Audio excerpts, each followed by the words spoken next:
औज़ुबिल्लाहि मिनश्शैतानिर्रजीम बिस्मिल्लाहिर्रहमानिर्रहीम अल्लाहुम्मा कुल्लि वलिय्यिकल हुज्जत इब्निल हसन सलावातुका अलैहि वला आबाइही फ़ी हाज़िहि स्सा व फ़ी कुल्लि साआ वलिय्यन व हाफ़िज़न व क़ाइदन व नासिरन व दलीलन व ऐनन व हत्ता तुस्किनहु अर्ज़का व तुमत्तिअहु फ़ीहा तवीला।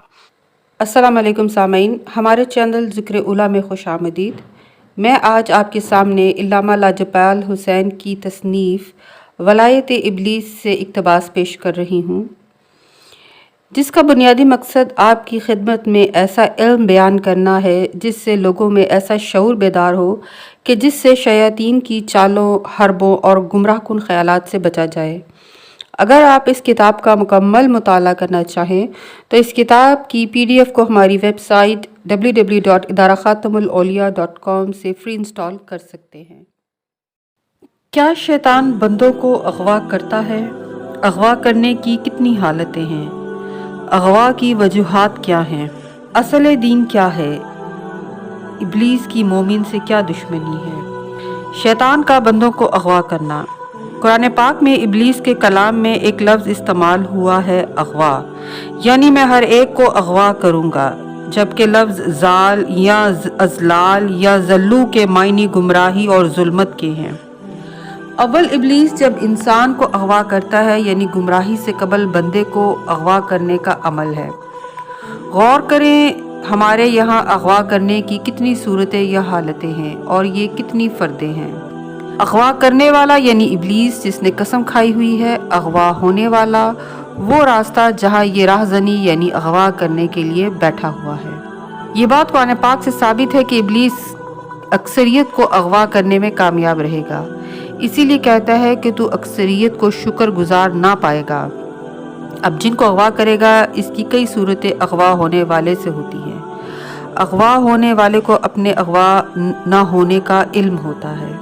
नंबर 2, अगवा होने वाला अपनी मर्ज़ी से मग़वी के साथ राब्ते में होता है और फिर किसी वक्त मग़वी इसको अगवा कर लेता है क्योंकि वो मग़वी के इरादे से नावाकिफ़ होता है। नंबर 3, अगवा होने वाला रास्ता भटक जाता है।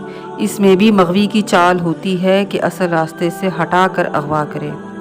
नंबर 4, अगवा होने वाला भी असल रास्ते की पहचान नहीं रखता। जिसको अगवा किया जाता है उसकी कई हालतें होती हैं। नंबर 1, उसके पास कोई हथियार नहीं होता कि अपना दिफा मग़वी से कर सके, वो रास्ते में नहता होता है।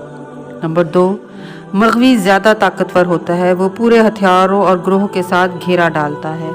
नंबर 3, अगवा होने वाला मग़वी के हरबों से नावाकिफ़ होता है। इब्लीस ने जिनको अगवा किया है उसकी कई वजूहात हो सकती हैं। ये गफलत की वजूहात हैं। 1, महरूम मार्फत इमाम ज़माना सबसे बड़ी गफलत है। अपने ज़माने के इमाम से राब्ता ना होना और मग़वी इस गफलत पर अगवा कर लेता है। नंबर 2, अगर हुब्बे दुनिया को नूर इमाम पर फ़ौक़ियत दी जाए। नंबर 3, सरहद इस्लाम से किला ईमान तक का फ़ासला वो मुसाफ़त है जो इंतहाई कम होने के बावजूद गुमराही के अंधेरों से पुर है। इस्लाम वाला हरम में दाखिल होता है मगर ईमान वाला काबे में दाखिल होता है, यानी हरम से काबा तक सफ़र कम होता है, मगर जो फजीलत बैतुल्लाह की है वो हरम में रहने की नहीं है। इसीलिए अल्लाह ने मोमिनों के अमीर को भी बैतुल्लाह में ज़हूर इज़्न अता फरमाया। यही वजह है कि असल दीन नूरे विलायत है, जिसका इनकार इब्लीस ने रोज़े हुक्म सजदा किया था। वो नहीं चाहता कोई बैतुल्लाह यानी नूरे विलायत तक पहुँचे, इसीलिए असूल से बहका कर हरम के फ़रूआत में उलझा देता है। यही वो अमरे रिसालत है जिसका ऐलान मुस्तफ़ा सल्लल्लाहु अलैहि वसल्लम के कुल अहकामात दीन की जड़ है। इसीलिए मोमिन का कल्ब वो मुकाम बैतुल्लाह है जो अली अलैहिस्सलाम का मकान है।